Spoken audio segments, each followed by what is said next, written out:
You mentioned music. I was just, what was your walk-up music when you played baseball, or were you too old when they didn't have walk-up music? Well, I never had a coach that let us do it. But we have played the game. What would it have been? Yes. Yeah. So Enter Sandman would have been nice. Oh, yeah. That's awesome. Yeah, that's great.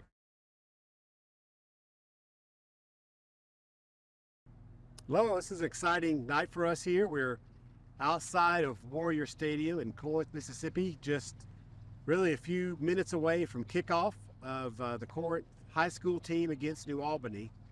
And it's an exciting time in general if you're a football fan, because high school football has started.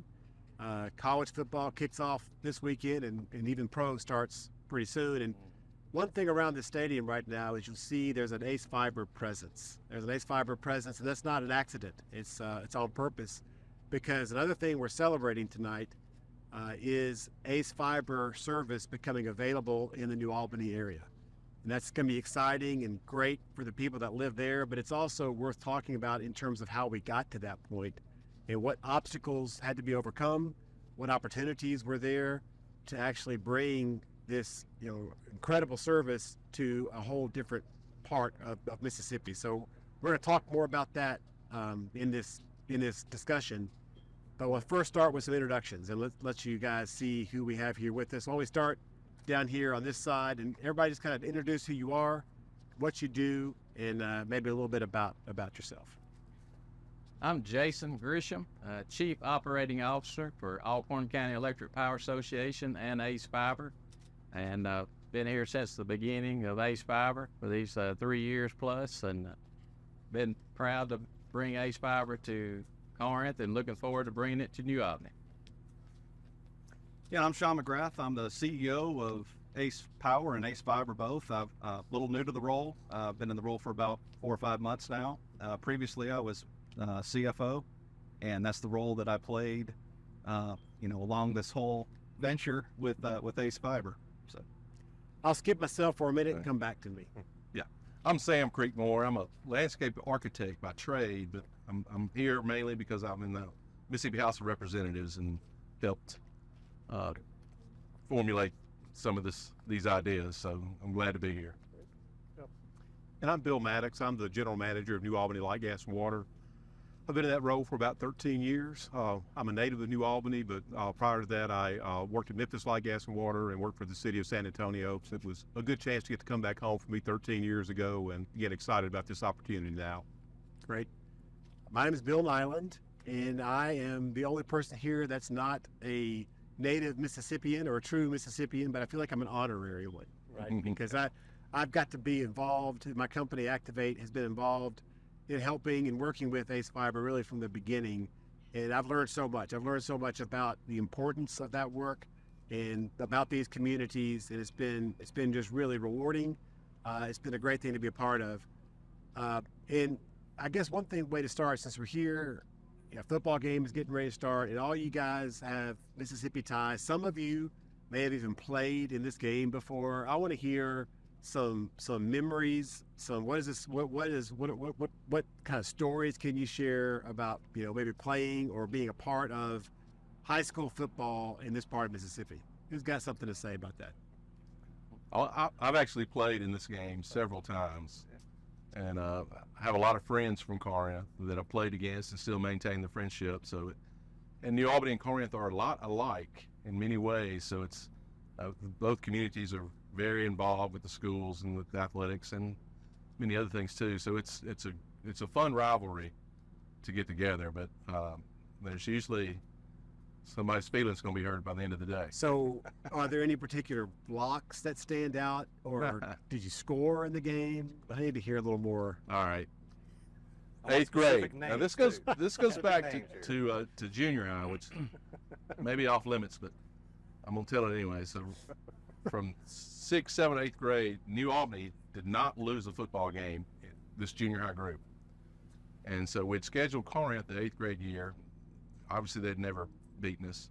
So we come up here a little overconfident, and the game is tied. And there was no overtime back in those days, so there's just a few minutes left in the game, or maybe in seconds. And Corinth had the ball at the goal line. And So our best thing, we just got to stop them to win to get a tie, and at least we wouldn't be a loss. So Michael McFall, a Corinth resident, was a receiver, and the pass was going to him, and he was wide open. I mean, my heart just dropped. There's no way we're going to come out of this with a victory. Hit him right in the hands and fell to the ground. Oh my! But he's haunted to this day. That's hilarious. Yeah. So that happened to be at the beginning of the season. Well, we were like, all right, coach, please schedule Corinth again. Let's just play them at the end of the season, see if they'll do it, and let's. Both coaches agreed. We played one more time, and it wasn't even close the second time. They beat you that bad? No, yeah. We beat them, and we made sure Michael McFall. That's good. He dropped the pass in the first game. That's good. Well, I can echo what Sam said about the. I wouldn't say rivalry, but it's a friendly rivalry. It is. I guess. It is. And I played in the game one time against New Albany. Yeah. In football. Had many friends from my baseball days. Yeah. And but the memory I have, I think we played at New Albany my senior year. I think it was a 3-0 game. So I don't think there was a whole lot of highlights that game in particular. But I had some good friends on that team: Michael Kelly, Chad Williams, some of those guys, and again, great friends, good rivalry, and we do have a lot in common. We do. It's kind of crazy, and that's what we told Bill early on in this thing. We just look alike for some reason. Yeah, we do. How about you guys? Yeah. Your football memories? All right, so I'm a native of New Albany, but I went to school at Myrtle, so we're not really known for our football. We've only had it like 5 years, so there's no rich tradition of rivalry with Corinth. But again, just living so close to New Albany and being in this area, anytime similar communities or communities anywhere in this neck of the woods get together, it's a big rivalry. But Corinth's always just been such a, we see it as a similar town, but it's such a nice town and nice community. Right. Yet it's football rivalry aside, it's nice to be here in this atmosphere. That's right.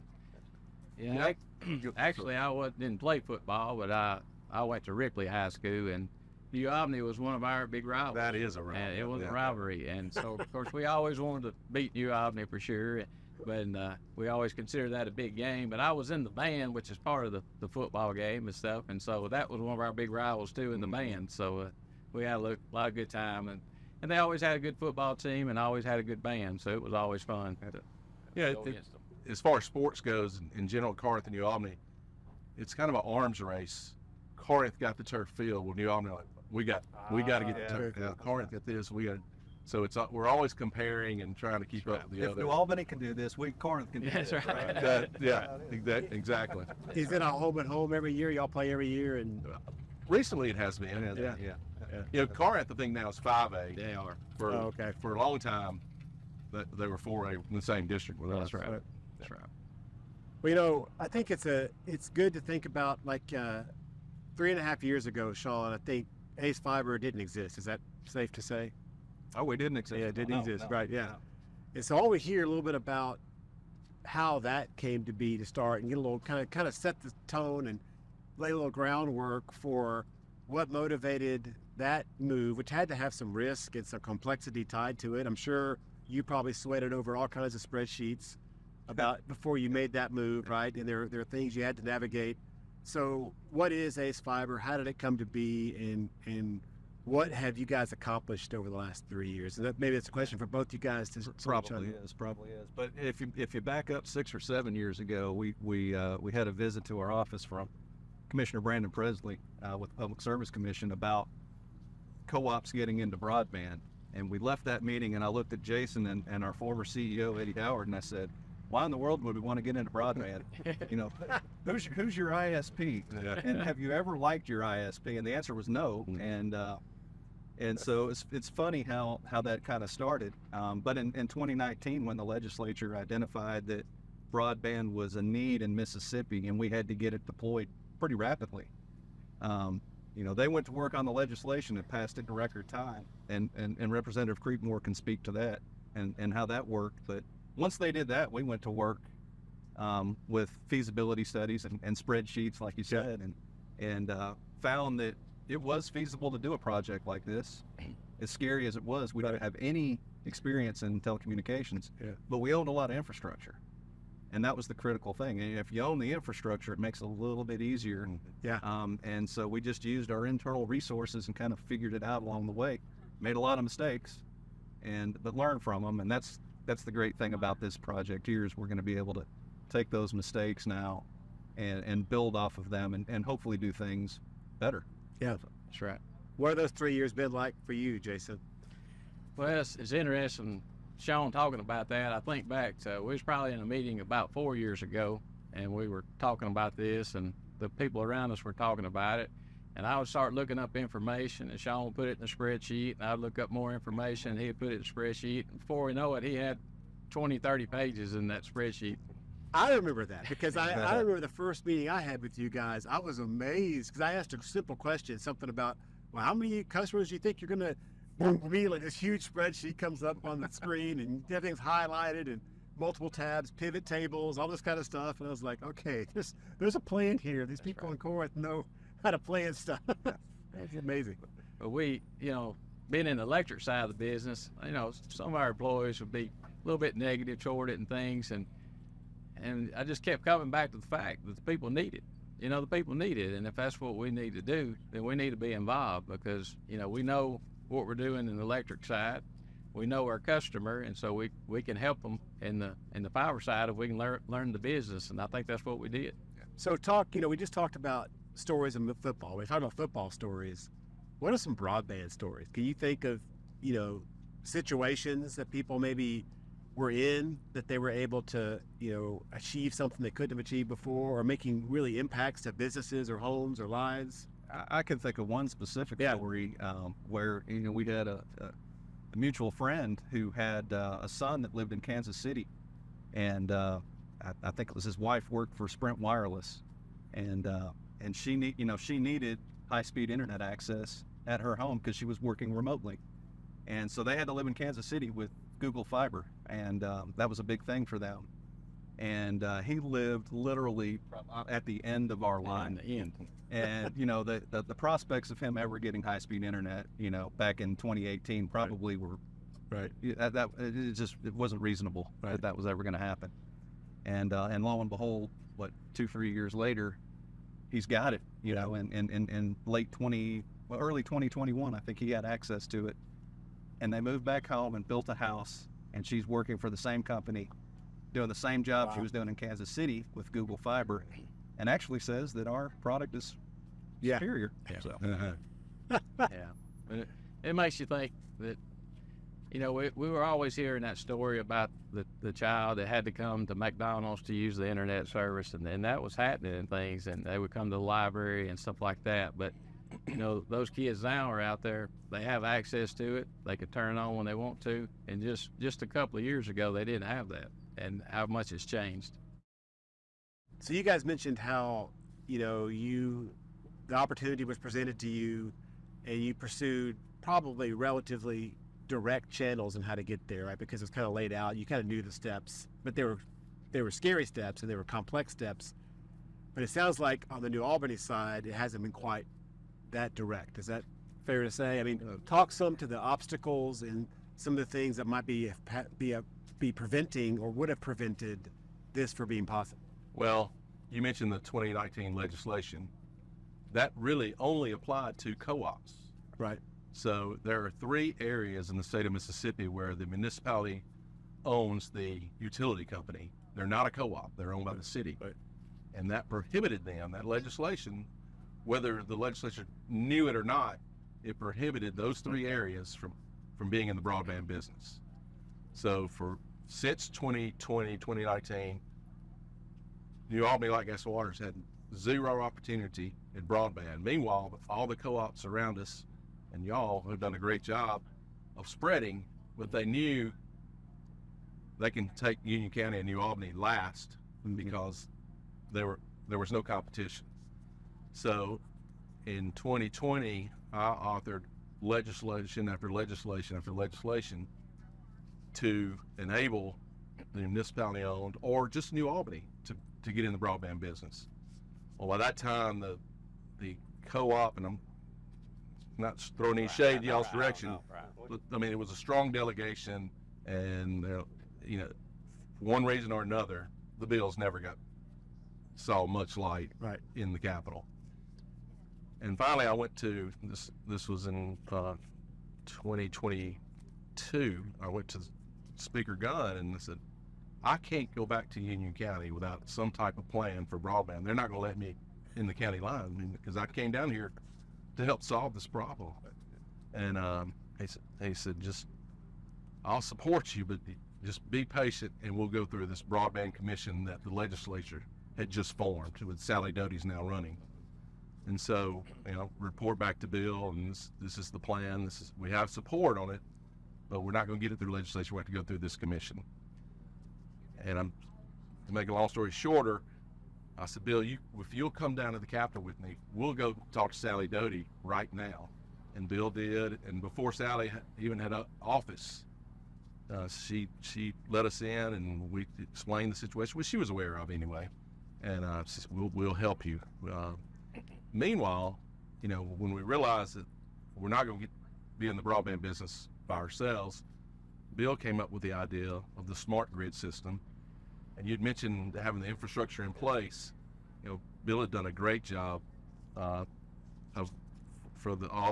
all the infrastructure in place that broadband can easily hook onto it. So we created the smart grid system, which we could borrow money, and I'll let Bill talk about this more, but to help continue to build that infrastructure for broadband. And so that we took that plan again back to Sally Doty and to the governor and to the lieutenant governor and even the speaker, and they were all for it, blessed it. And so that's how it all got. It was really Bill's idea with the smart grid, and the legislature and the executive branch got behind it. Wow. So how'd you take it from there in terms of? Well, so backing up just a step. So we at the end of the 2022 legislative session, we realized, the law's not going to change. We're not going to be able to be an internet service provider.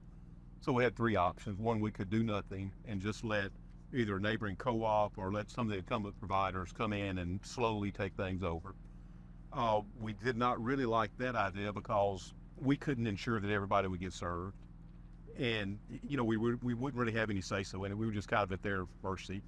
The second option was to find someone who would serve and just sign a pole attachment agreement with them, which that would have been much easier for us. Wouldn't have been much for us to do. Somebody would come in and build it out. But the danger there is we still wouldn't have any control. Maybe they would build it out for now, but what about the next subdivision that comes in, the next area that develops? How are they going to serve that? And, there was no service guarantee with that, just pole attachment agreement. So a big priority for you was to make sure everybody was going to be served. Yes, we want to make sure, people at the end of the line, everybody gets the same service. And really, even when the original broadband stuff came out in 2019, it was all about the underserved and unserved. Right. And that, right. You got some funding if you took care of those people. Right. So that was a big deal. Yeah. Right. And even about every meeting we're into in Jackson, are you going to take care of the underserved and unserved first? And so that was a priority. Yeah, and like Sam said, so we're a municipal utility, and most municipals in Mississippi just serve inside their city limits. But we have a co-op footprint, so it's not as big as ACE's, or it's, I guess compared to most co-ops, it's not as large, but is really large compared to most municipals. So we have a lot of rural customers that we serve, within our footprint. So the third option was for us to build a communication system for our own communication purposes that would allow us to, one, let's modernize our grid. We get communication to our substations, to every device on our system, and ultimately to the customer's home. So we could build that system again for our communication purposes and then lease capacity to an internet service provider. So that way we could make sure that the infrastructure got built out to all customers, and it would be built out forevermore. So we'd make sure the infrastructure got in front of the customers, and then we just needed someone to lease the lines from us and be the internet service provider. So how do you find that person? Well, so relationships. Relationships. Yeah. We had a couple of common friends. So while we were going through this, trying to figure out what to do, we did have a feasibility study done. Kind of, I guess it was a regional consulting group that helped us out with that. And they came back and said, look, you've got a really good business plan. You'll have interest in this. Right. And by the way, we happen to know a company that they're kind of done with theirs, and they did a really good job with it. And they wouldn't tell us who it was at first. It took them a couple of weeks for them to reveal this name to us. But as soon as they said Ace Power, we thought that would be wonderful because Ace has a great reputation. First co-op in the country, right? That's correct. Right. So Ace takes pride in that. So they like to be at kind of the leader of the pack, and they like to do things. They have a reputation of doing things well. So those were two really big bonuses just right off the bat, when Ace was mentioned. We also had somebody on our leadership team had a good relationship with Sean. I think they went to college together and had worked together some before this first got to New Albany Light Gas Water. So the phone call was made to Sean. We had a meeting, and really after that first meeting, we knew we had a good partner, and things just started to develop from there. But again, this third option was we felt like was the best option for us because we could own the communication system, so that's a benefit to our customers. The lease, to lease the dark fiber to an internet service provider, we more or less pay for that entire system. Right. So we get our grid modernized. We make sure everybody in our service area gets high-speed, world-class broadband now and forevermore. So when you were first presented with the broadband opportunity at Ace Power, you were like, I don't think so. What was it like when he called you down three years into? Yeah, it's interesting. We got off that call, and it was myself and our current CFO Drew Galloway. We were on that call with Bill and Andy, right. And I had that relationship with Andy. He had worked at our electric billing provider for several years, and I had developed that relationship with him. And he played baseball at Delta State. I played baseball at Delta State, and we had a lot of people that we knew in common. So it all comes back to relationships, right? So we got off that phone call, and I went to Jason, told Jason about it, and I said, I'm not really scared of this. Are you? I mean, we've done this before. We can replicate it, and New Albany profiles demographically a lot like Corinth does. Again, to Sam's point, we're a lot alike in a lot of ways, and so it really wasn't as scary as it was the first time around. And when we started looking at the numbers, we said we can make this work. It's a good thing. It benefits both both utilities. So talk to that a little bit. You guys have already talked about how the communities have similarities, the organizations have similarities, right? A lot of similarities in that we provide electric services. They obviously provide gas and water as well, so they're a multi-service utility. But yeah, we have a lot of similarities. We use the same electric billing system, so there's a lot of commonalities there. So how does this mutually beneficial to both organizations and both communities? Well, one of the things that we looked at early on, I told Bill, I said, look, I think for this to work, we're going to have to structure this lease where New Albany has skin in the game. And that's the way we structured things. The more subscribers we get, the more benefit they get, which is great for them. And it helps promote so it's good for both. And all the profits that are generated from Ace Fiber are returned back to our members to help keep rates low. And that's the ultimate goal, I'm assuming, for New Albany. I don't want to put words in your mouth, Bill, but I would think that was the end goal is, the more revenue they can bring in from fiber services, they can use that to keep electric rates low, which is critical at this time with the way that our power supply system is with TVA. When you think about high-speed internet, you think about this kind of project, you think about the gamer, the person at home that's streaming entertainment, but you used the phrase grid modernization. That I think explain what that means to somebody in a practical term. Sure. Yeah. So for us, I feel like we're sort of in 1985 in a lot of aspects. Again, Ace is well ahead of us. So from the power system perspective, so you need things to like when you have power outages. If you have a modern grid and infrastructure, when the power is out, nobody has to call in. The system has some components that will self-heal, so it isolates an outage to a small area, and then your crews know where to go to work on it, and you don't have near as many people with their lights or the power out.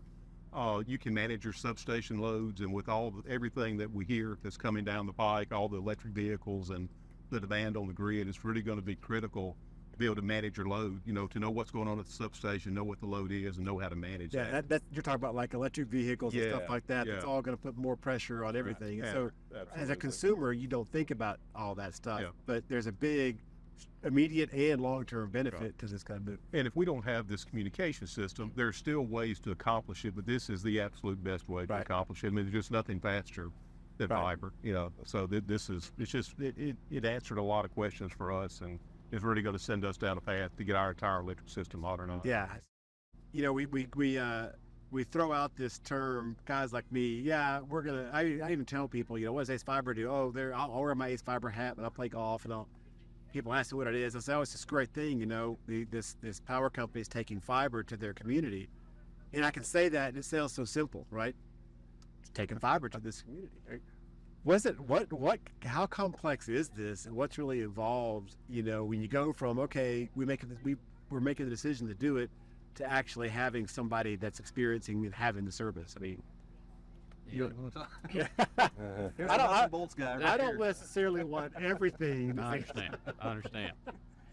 Well, like I said, it is, you know, it's a complex, like, you know, a lot of systems are, but we have to have a good infrastructure, and so we have that in the electric system. We're going to put lines on our power poles. We're going to put them on Albany's power poles, and you have to have that good structure to start with.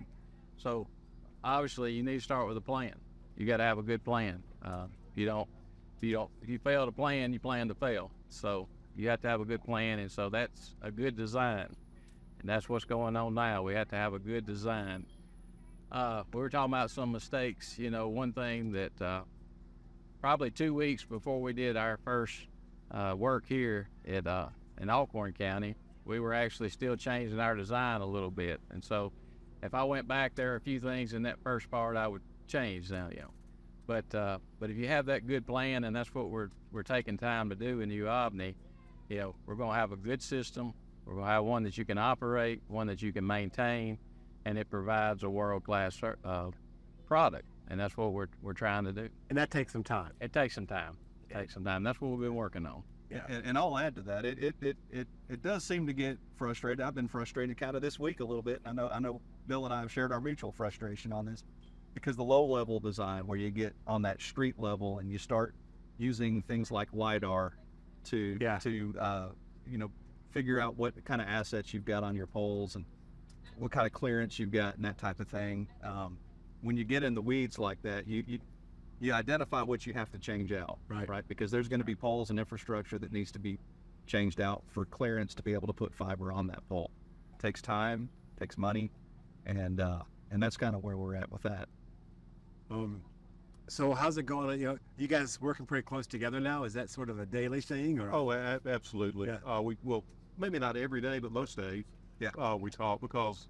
So again, another benefit for us, ACE has already done this. We don't know anything about fiber.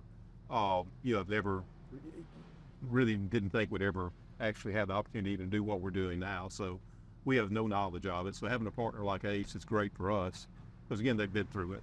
So they've been a great help, you know, for us to get our design off the ground.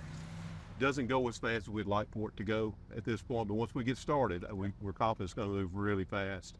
Something else that's kind of been different, because since we're a municipal entity, we have different purchasing rules, and there's just a whole other set of rules we have to play by that the co-ops don't, which makes, I'm not saying that it doesn't make their project easy, but it makes their operation easier. So there's some rules hoops we have to jump through that have kind of been a little frustrating. But again, another benefit for us on this is we don't have to operate the system, so we don't have to get all the network architects. We don't have to hire, you know, the technical people behind the scenes. We just got to get the wire hanging on the pole. So that's job number one right now. So announcements have gone out. People are aware of this. What are you hearing? You know, now that a lot of your work has been done, are you hearing from your constituents, and is there excitement out there? Or is there just a lot of anticipation? Well, yes, there is a lot of anticipation. And yeah, again, for 3 years, constituents come to me and say, what are you doing? Well, I'm trying. Yeah. But what's the plan? And we didn't have a plan. We couldn't, you know, there's nothing concrete we could share, and it is such a relief. And Bill and I talked about this on the way up here, to be able to say, here's the plan. It's actually moving forward, and next year you will have fiber. And keep in mind, you know, people in neighboring counties have fiber at their hunting camp, and we got people in town without Their internet. business doesn't have it, right? Yeah. So it's a relief. Is more a feeling that we can tell the constituents ACE is coming. Is it a fair question to ask what kind of impact are you expecting over the next few years, both of you guys? I'll tell you this, Union County over the past 10 years grew, and most counties in Mississippi did not, and we're able to do that through business and good schools, top 10 schools, and just a good community. But I would tell people we can't sustain growth if we don't have internet. I mean, people don't move, just like y'all's stories. Yeah. They're not going to move to communities that don't have fiber and high-speed internet for a number of reasons. So this is a box now we can check off, and Union County now can continue to grow and have all the things necessary for people to live there and a better quality of life. You would add anything to that? Yeah, what we've done a lot of surveying with our customers and trying to get feedback from them, because we're applying for grants and trying to do things just to help us on the money side of the project and just gather support. So when the surveys come out, again, people are they're mad because they've been there for so long and the service is not improved, the service is not adequate, or there's no service at all at their house, or for them to get service is going to cost a big upfront fee for them to get it. So when ours gets built out, it's going to go to every home, and there's really, in most cases, there won't be any charge to the customer. They'll also have to pay the monthly bill, but we'll install it in their home, just because they're there. So people are really, really excited about that. They know all of our neighbors around us, as Sam said, have the high-speed broadband. Between Northeast Co-op is there, Tom Bigby, TIPA, they're all around us. And all those people have great internet, and we just don't have the same level of service. Right. So this is going to put us on even par with them. And again, we think it's going to be a springboard, for our community Absolutely. in the years ahead. Bill kind of mentioned something about grants just a few moments ago, and I think that's something that we've been working really hard on the last 4 months, because that is going to be impactful. I mean, right now we went after capital projects grant, which had allocated about $150 million in the state of Mississippi through the U.S. Department of Treasury. And we spent a lot of time building about 4 different projects that will really have a high impact on this project and help New Albany pay off their bond financing quicker. And then for us, it'll help us, avoid having to go out and borrow money, because it is a significant bill.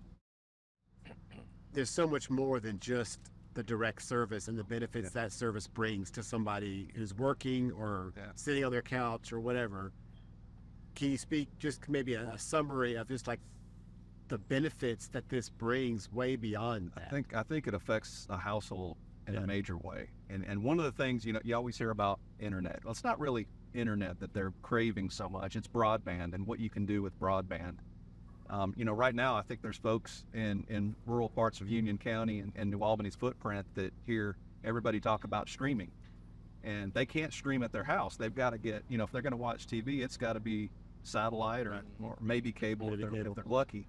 And those are very costly in the family budget. And so what we've seen here is family budget for just entertainment, internet, phone and television, where they're paying $350, $400 a month.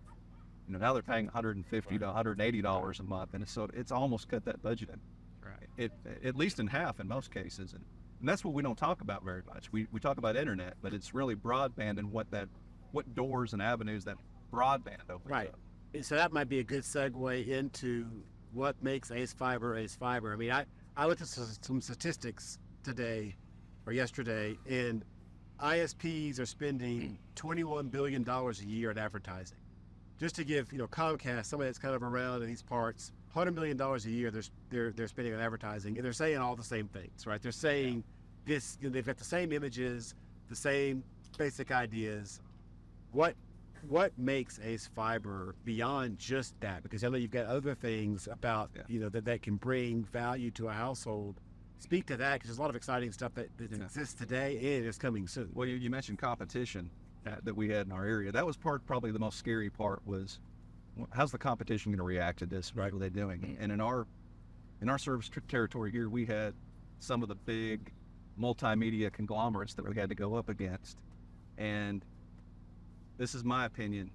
They're so focused on how can we get bigger, and we're focused not on getting bigger, but getting better. How can they get bigger and lock people down, right, into contract and into loan? Yeah. But we want to get better. Right. We want to provide a better service than they provide. But we want to get better at everything we do, from the installation process to, you know, how the Wi-Fi is within the home. We spend a lot of time in our installations evaluating Wi-Fi in the house, right, and really fine-tuning that to where the customer's experience is a great experience. They can go in every corner of their home and get a good Wi-Fi signal, which is paramount today. Right. That's amazing. And I know I don't live in this area, but I don't have internet in certain Wi-Fi in certain parts of my house. It's frustrating. It's certainly frustrating. My son actually bought a 100-foot Ethernet cable when he was still at home to connect to the source and drag it across the house, you know. Well, that's the other differentiator is the big guys, they're worried about getting you internet. That's right. To your router. That's right. That's it. It's your responsibility from that point on in your home to figure it out. Yeah. And how many people can actually figure that out? Right. Listen, it took me a year before I was able to fine-tune Wi-Fi in my house. 2,900 square foot home. Yeah. And built in the 90s, so it's kind of cut up, you know. Right. And every wall is an obstacle for us, right? Yeah. Wi-Fi doesn't go through walls very good. It doesn't go through concrete very good. So it took a year to figure out where to get the extenders in the home just right, and really dial it in to where my family had a good experience. Yeah. So Well, I think also the people will see a difference in the product, but where they're really going to see a difference is in the service. We have people all the time say, "We can't believe y'all come out here today. It's on a weekend." Like, no, nobody's ever come out here on the weekend, and we're out there on the weekend fixing their service, and they just really can't believe it. And I give you an example. We had a storm come through, and of course, with a storm, sometimes it takes a day or two to get everybody back on, but we had one business.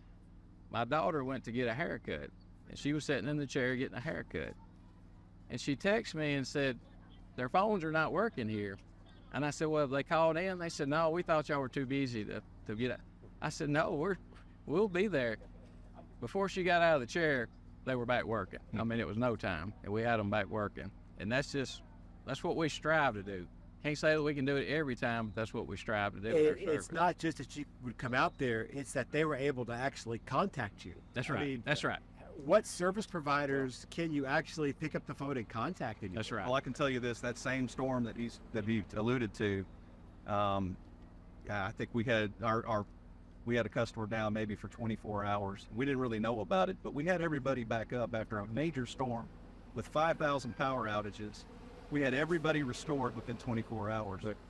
And we had other providers in town in that same storm.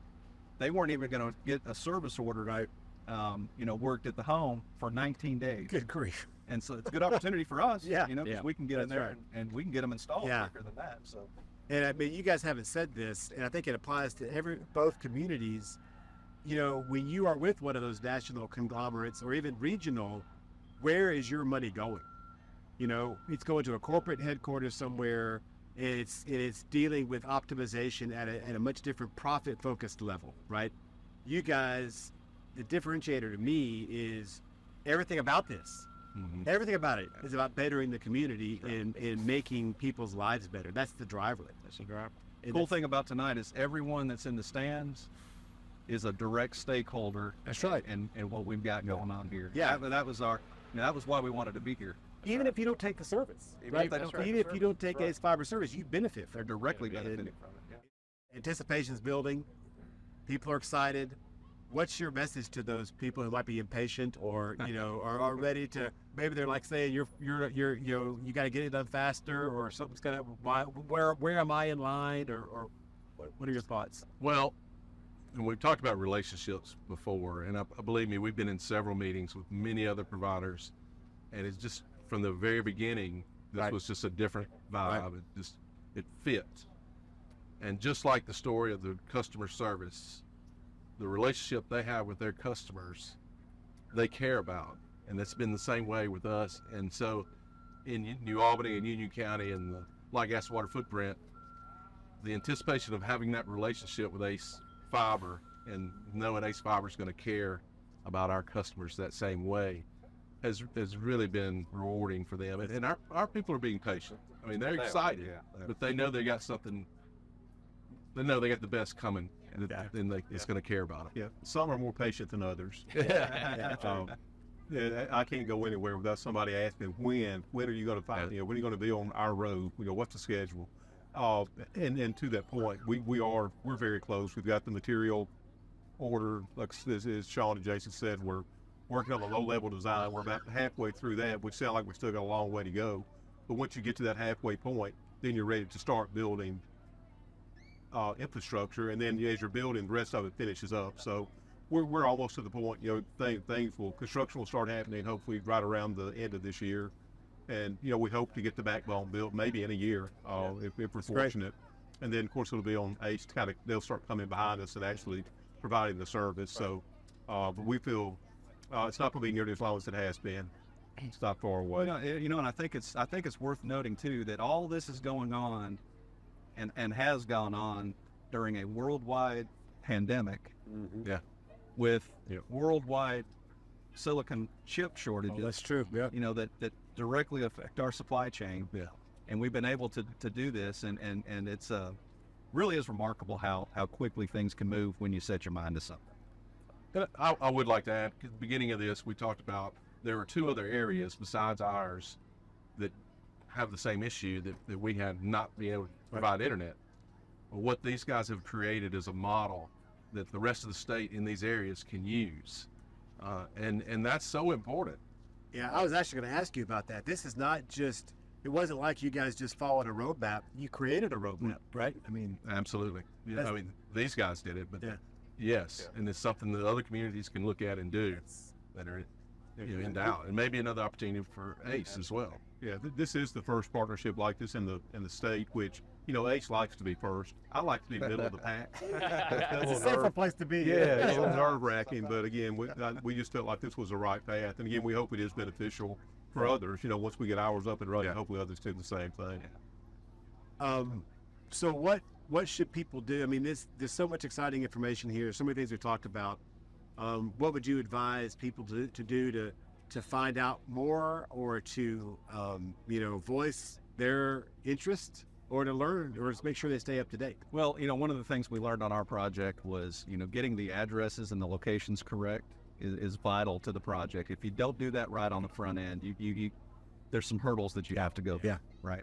And so right now that's what we're doing. We're evaluating the data that they've got from their system.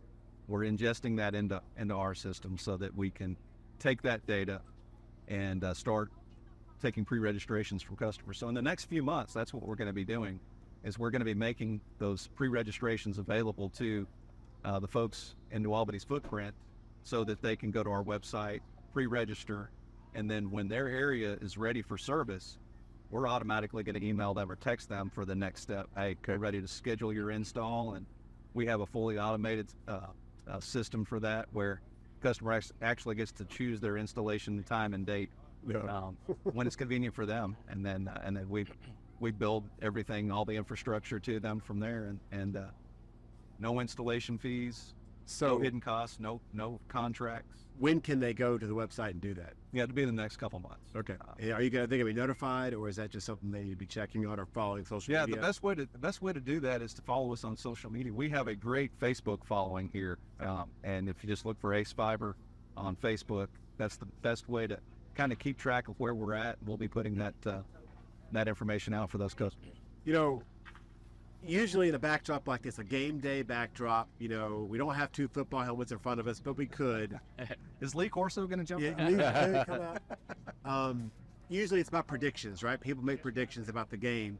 I want to hear some predictions about where this is going to go. What are the predictions about these communities, and maybe even beyond these communities, when you see about the roadmap that's been created and what's been achieved here? I mean, what do you guys think about that? What are your predictions about the next couple of years, the next few years?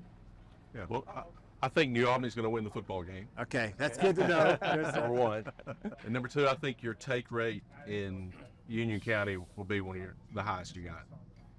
We sure hope I believe. That sounds great. so. That would be successful. That sounds great. I think we profile very similar to what New Albany does. We have about a 50% take rate here right now. Right. I want to see New Albany surpass that. I'd be happy if they did.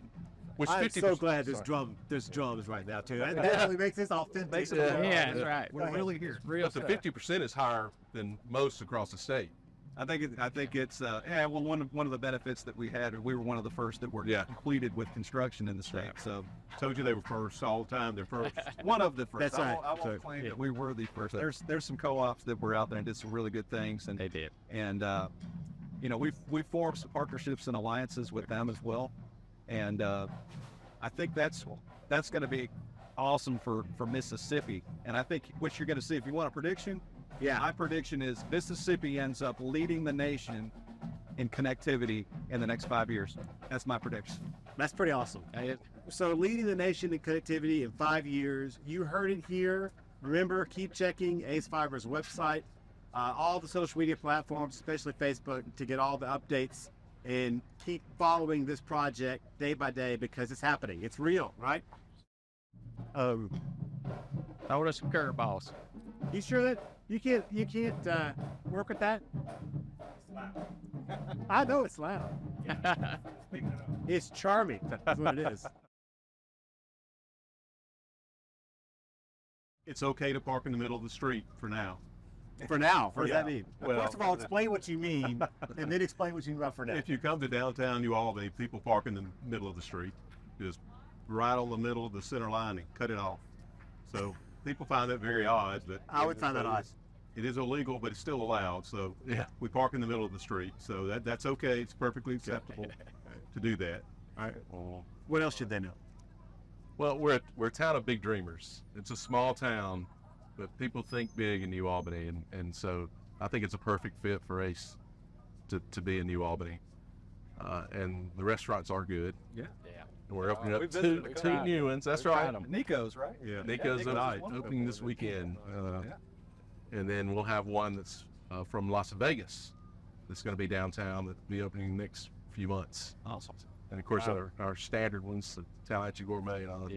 Always good. And there's a lot of events too, right? A lot of festivals and that kind of thing. Yeah, we got the Tallahatchie River Fest in September. So we'll celebrating that.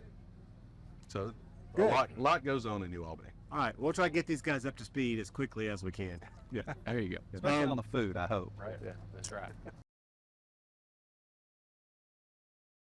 I got a friend that can do some smoked sausage, and it's hard to beat. I mean, You hang around him a lot? I hang around him a lot, so it's a good tailgate food. I'm a sucker for barbecue, so if it's good barbecue, I'm game. Pork or anything? Pork. Okay. Yeah, I forgot Jordan's not here, but I usually specify with Jordan pork or beef. Yeah, that's right. Brisket or barbecue. I think we fed him pork. He hadn't known it a few You times. didn't know it. Yeah. It depends on the time of year. Yeah. So if it's later in the fall, jambalaya, Nice. That's I say chili. that's chili. Those are excellent. Yes, and my wife makes an incredible chili. She can do the white chili and the maroon chili, so she'll have both of them there for you to share. So that's probably my favorite. What do you think? Well, although I went to Mississippi State, my wife and daughter went to Ole Miss, and so I was forced to tailgate at Ole Miss for many years. My daughter was in school. Probably cold chicken. That's kind of what they specialize Really? in there. I think so. Really? Yeah. I thought you were going to say, well, I tailgate Ole Miss a few times, but I don't remember any of it.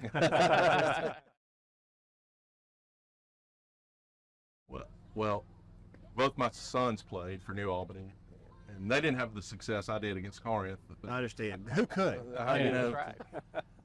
But before every game, on game day, my wife and I would pick out a song for them to listen on their way to school, and so that was just a unique family tradition that we have, and to this day we all still have the playlist from the 2010 season, the 2011 season. That's awesome.